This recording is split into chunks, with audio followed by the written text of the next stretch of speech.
around the time we had them, there were a bunch of people in my neighborhood that were having babies too, and almost every single one of them were being induced.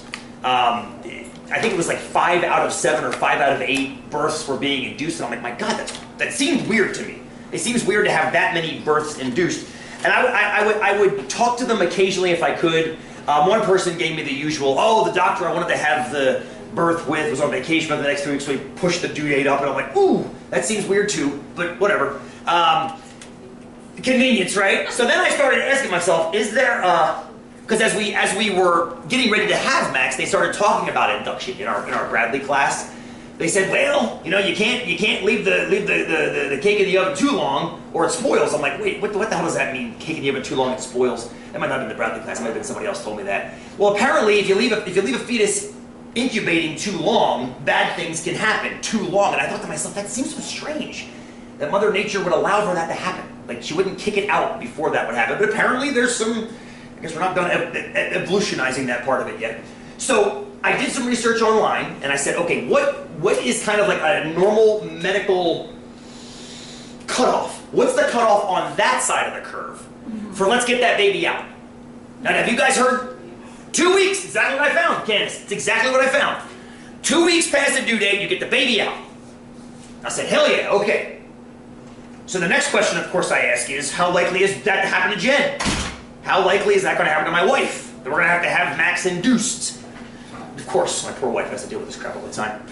So what is the chance? So here's the deal. Here's the deal, right?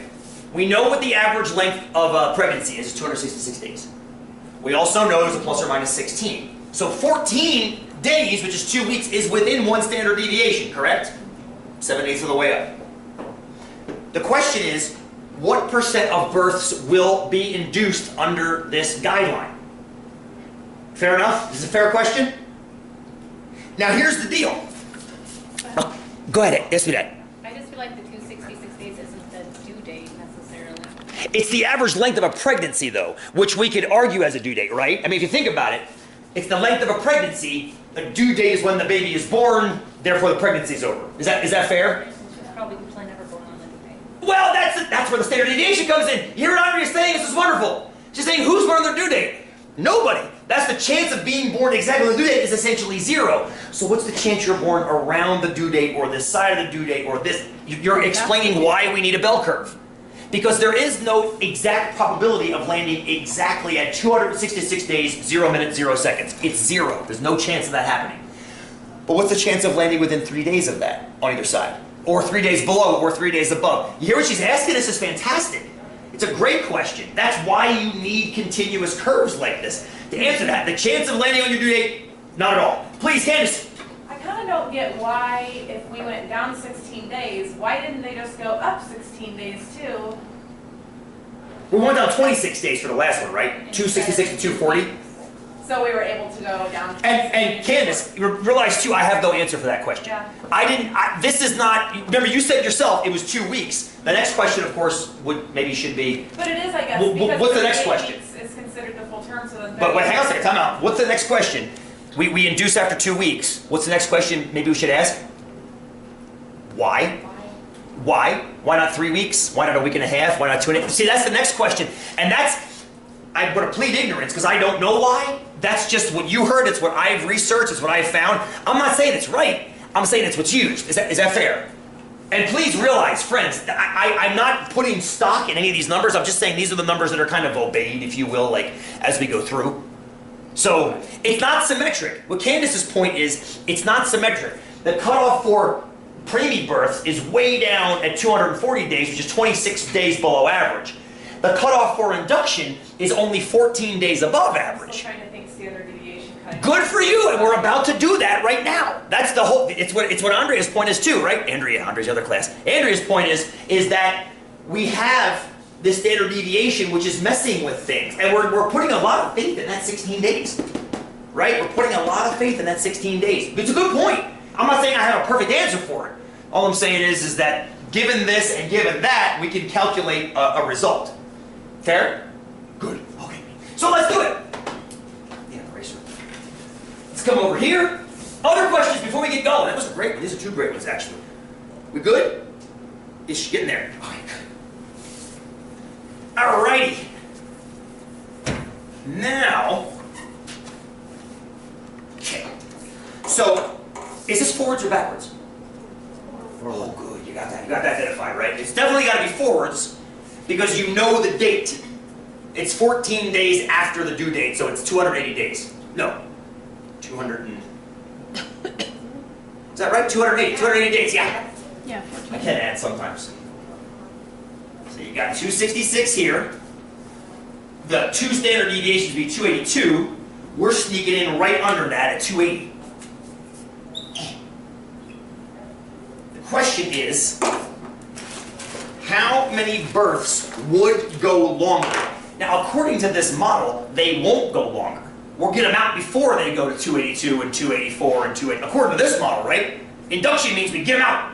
So we're never going to make it to 282 because that baby will have gotten out at 280. We'll never get to 290 or 300, thank God, or 360, thank God. Because that baby's out by that point.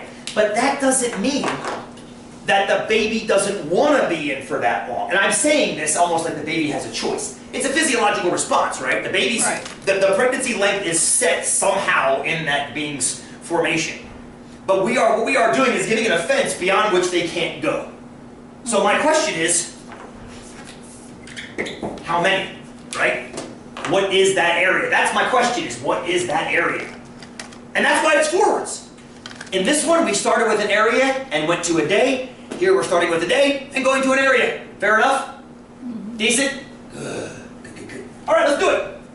So we got to change 280 to what? Exactly, its corresponding z-score. We've got to change 280 to its corresponding z-score. So that's going to be 280 minus that 266 all over the 16. We're putting a lot of stock in that 16. Good. What you guys are so good at doing is you've latched into the average, and what you've become so good at doing over the past 10 weeks is paying such close attention to that standard deviation. Most Americans will never ever consider a standard deviation. You have no choice. I forced you for almost 8-9 weeks now to do nothing except think about it because it's just as important, if not more so. What does this end up being? 14/16. It's positive. Is that okay? Why should it have to be positive? It has to be. Why? It's on the right. It's on the right side. It's above average. If you're going to induce a birth, it better be above average. Otherwise, we got real problems to talk about, right? We're inducing like 80% of births. All right, that's 7/8. We can put that in if you want. You can change to a decimal too if you want. So now we have a z-score. We have a z-score. It's going to be pretty high as far as the area goes. It's going to be pretty high. So 7/8. Let's go over to the normal. Mute this thing.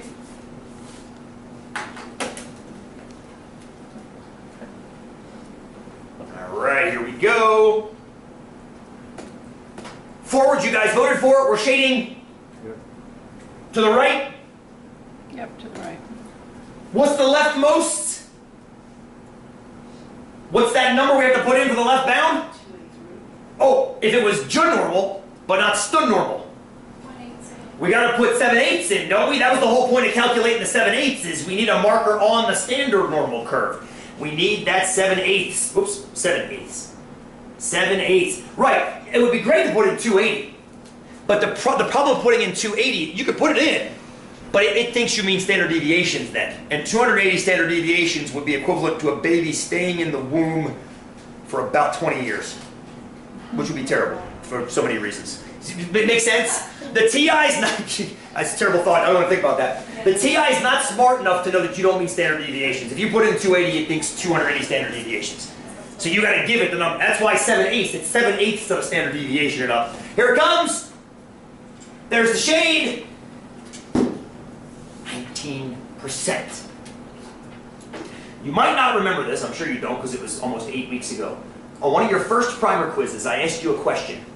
Express 19% as a fraction with 1 in the numerator and a whole number denominator. And the whole reason for that was this problem. This blew my mind when I first calculated this. Way back 8 years ago now, just about 8 years ago. What is that close to as a fraction? 1 what? 1/5. Which means under this rule of induction, we're inducing 1 out of every 5 pregnancies. Which is why the midwife said it lasts longer than 40 weeks. Exactly. This seems like a broken rule to me. Why should we be pulling 20% of babies out early? Should be like 5%. Right. Now, Linda, I love your point here. I love your point. What we've just done is we've limited pregnancy. It's no longer, pregnancy isn't really 266 plus or minus 16. Pregnancy is 240 to 280. That's your window.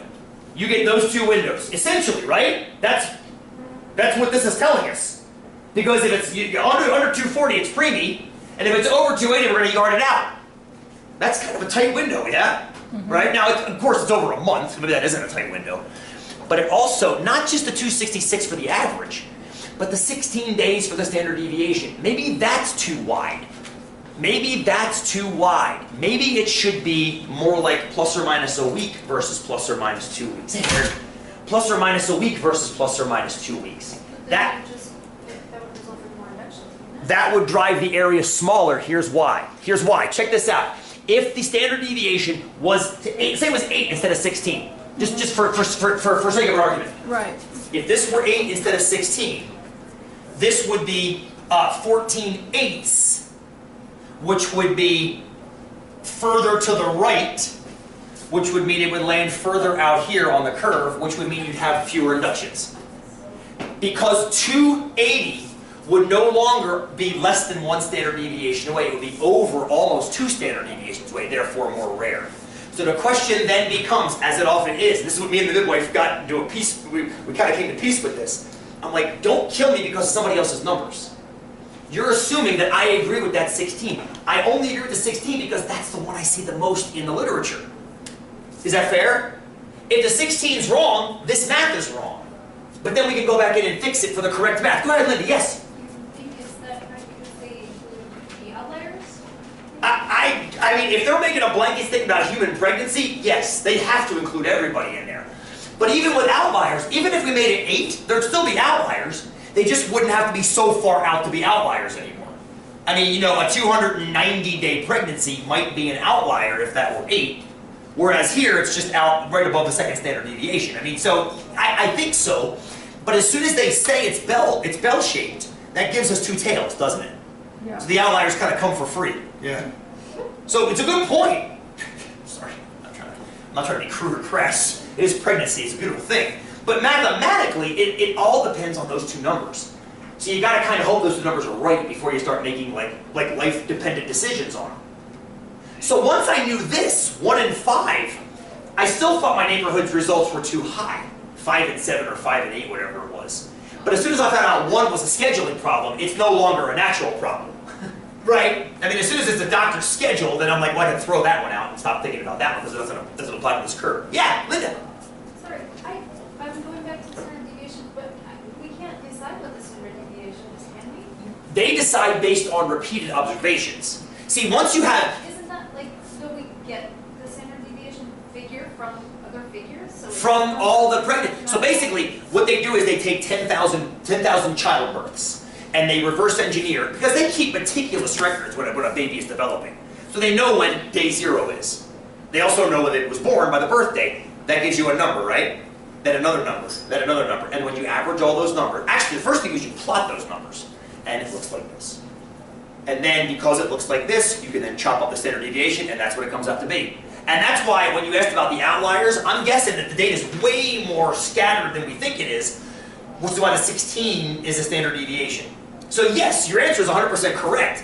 But now knowing that, can we reverse engineer things like rules for induction, rules for preemies from that? And the answer is yes. It's sometimes they surprise me, which is what that one did to me. I kind of said, holy crap, that's totally crazy. I thought it was high, 1 in 5. I'm still waiting for human beings to evolve a zipper. I mean, personally, I'd like to see that in like 10,000 years. Forget this freaking childbirth thing. Watching that once. Sorry, sidetrack. Fair? Good? Maybe. Questions? I mean, is that the real, like, statistics? That's the modal rule. And hearing Candace quote it before I even showed it makes me think it's more modal than I think. That is the rule. 2 weeks over due date, boom, pop the baby out. What this tells us is almost 1 in 5 pregnancies follow that rule. Actually, more than 1 in 5 technically. But yeah, 1 in 5 pregnancies follow that rule. 1 in 5 pregnancies will be longer than 280 days. Which means Or would have been. Or would have, right, they plan to be in there more than 280. Which means, is the rule correct? That's why I said, what's the next question we can ask? Why? Why are we popping the baby out after 2 weeks? Is that when you have to start worrying about waste backing up into the system? Maybe. Right. That was one of the things that scared the crap out of me when I literally, no pun intended, that's one of the things that scared me when Jill was pregnant with Max. It's one of the things that could go wrong in pregnancy. So, is it based on the 2 weeks? Maybe they bump it down and make it 2 weeks to cover their bases for the outliers of that result? It's possible. I mean, very often doctors use engineering principles. Worst case scenarios apply to everyone, which might err on the side of a false positive versus a false negative, which could be exceptionally damaging to the fetus or the mother or both. So this is kind of old stuff, but did you mention that the 16 would be so high because of so many outliers? Potentially, very long and very. But the thing is, again, it depends on where the induction rule came in, right? Because if the induction rule, if the measurements came after the induction rule, I would predict that the standard deviation would actually start shrinking down, because we wouldn't be getting these very long pregnancies out on the side because of the inductions getting kicked in. Well, I think it would be like, what are you considering outliers? Because are they considering You're asking me a doctor's people question. that carry 3 babies But and people that... Candace, you're asking me a doctor's question. See, this is where I have to plead ignorance, right? At the same time, like, we qualified 51 to 70 on the IQ scale, and that's where I stopped. Because I don't know what that implies, if it implies anything. It most likely doesn't. But that doesn't mean the scale's not there and isn't talked about in classes, right? Same as this. You now have a tool to metric it. If you don't think the 16 is right, that's awesome. But just go find the raw data and show me why it's wrong, or show whoever you're talking to why it's wrong. You see what I'm getting at? I'm not trying to escape it. I'm pleading ignorance because I don't have that content. I do it in 244 all the time. Stop my field. I want to back off. Here's the mathematics. I have to. Because I can't go any further than that. Is that fair? Is that fair? Lydia, you had a question or a comment or a concern? Well, just because you induce somebody doesn't necessarily mean it happens right away. It can take up to 24 hours, so that would take it a day. Or True. No, it's true. It's very Get true. there. But I guess maybe. This is a doctor's question, but I have a guess as the answer. The induction starts at 280. That doesn't mean that the birth happens immediately. Right. It may happen on 281, but at least the induction process was started at 280. Maybe? Guessing. It's a good point. I don't have a good answer for it. Well, part of the reason that they do it is because the placenta just starts. Disintegrating? Yeah. Yeah, for sure. For sure. But again, that leads me to question the shape of this curve. Because to me, a placenta disintegrating sounds like it should be the tail end of a pregnancy, right? Now this to me isn't tail enough. I want to see that further out here. This is me speaking as a stat guy now, not a doctor, right? As a stat guy, I want that to be like the worst case scenario, maybe the top 5%. So Candace, back to your awesome point. Let's put P95 out here and make that be induction. But that means we got to rethink that number. Or that number, or both. I Right? just feel like it's hard to apply that 16 to this kind of data. That's when you go back and look at that again, right? That's the beauty of it. I'm saying, when I read medical journals and they quote that figure, I trust them. I figure they're scientists, they're doing it correctly. And that's why I have my hands up before one of you kicked my ass, like the midwife almost did 3-4 years ago. Good for you guys. You're raising the right questions. Statistics, as you've noticed, doesn't always come to a concrete answer. As a matter of fact, it very often doesn't. It just gives you a tool to have a conversation about that context. Rachel, please. Were these medical journals just here in the States? Oh God, no. They were wherever I was able to use Google Scholar to find it. Yeah, I mean, it was American results, so nationwide, American women. But it wasn't cross-referenced for gender, or not for gender, but for race. Yes, it was cross-referenced for gender. It wasn't cross-referenced for race. It wasn't cross-referenced by age group. Pregnancies in different age groups. Well, I was just curious, like, if Europe had something different than our numbers. If Europeans were different than And that's why it's just American births. I haven't looked at Europeans. I mean, all this could potentially be different. Potentially. I wonder, though, we're only, what, a couple hundred years removed from Europeans? Well, they do more midwife stuff out there than they do. But I wonder if pregnancy itself would change that much in a couple hundred years of getting kicked out of Europe. Well, maybe they Right. don't do. You guys all know maybe this it is does on go out further. Say that again. Maybe they don't induce early, so it does go out further. But the length of pregnancy itself, though, I see what you're saying, Andrea. I totally see what you're saying. But like, would the average still be 266 for European versus an American? Yeah. The reason I bring this up is we were European 200 years ago, right? United States didn't exist until 1776. So I wonder if that would change scientifically. I guess what I'm saying is our average including because they understood? And that was my question I asked about 10 minutes ago. I don't know that. I would think it wouldn't. Because I would think if you include this in the averages, we would never ever be talking about these, would we? I mean, they wouldn't exist because they couldn't exist on record because nothing existed past 280. Curve should be tighter. So I'm assuming that our numbers don't include inductions and the induction rule came along. I never heard about it, but then again, I was never paying attention to it until me and Jen were pregnant with Max. So, good question I don't have an answer for either, unfortunately. Fair? I hope you guys are feeling pissed off that I keep saying a good question I don't have an answer for. Because I just don't. I mean, I get the journals, I pull the data, we analyze it. Anything past that is kind of like, we gotta go somewhere else to find answers for that, which I love. It's just, I don't want you to hate me. Go ahead, please. I think what you're saying is exactly right. If you want to find more answers, I don't hear that enough, Sandra, just so you know. Determine. Can you say the first part of that again? Yeah. Just the first part again.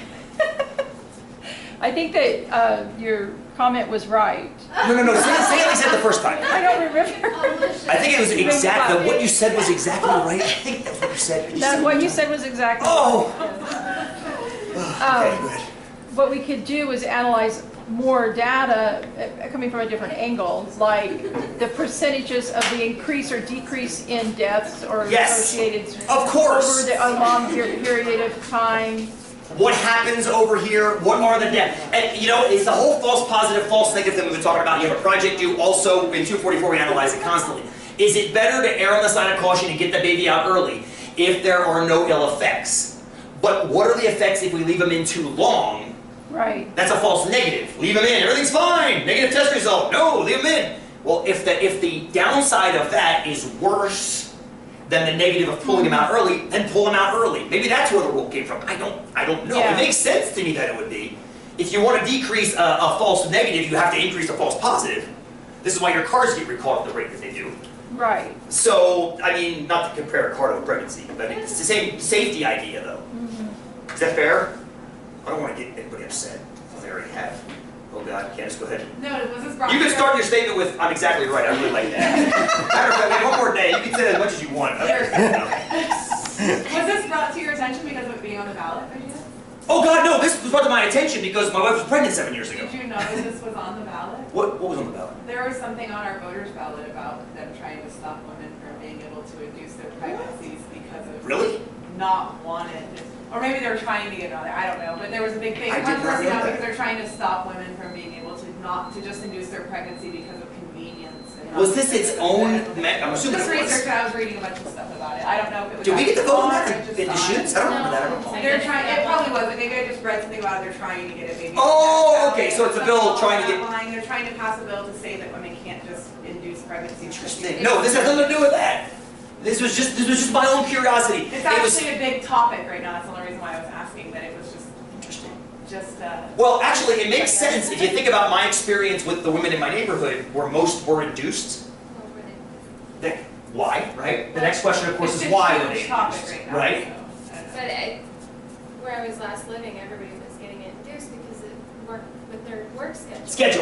Yeah. That's different than this, right? That's different than this. This, to me, seems like a safety issue versus a Yeah. convenience issue. Is that fair? Right. So that's why I have to throw out some of the ones in my neighborhood. As soon as the one told me it was because the doctor And I couldn't could be be wrong, there. it could have been another state that was doing it, I Hey, didn't know that. Candace, it doesn't surprise me that it would be on. It wouldn't be put up for a bill. It doesn't surprise me, especially hearing what Rachel just said. It's kind of interesting if it's inconvenient to have a pregnancy where you're having kids.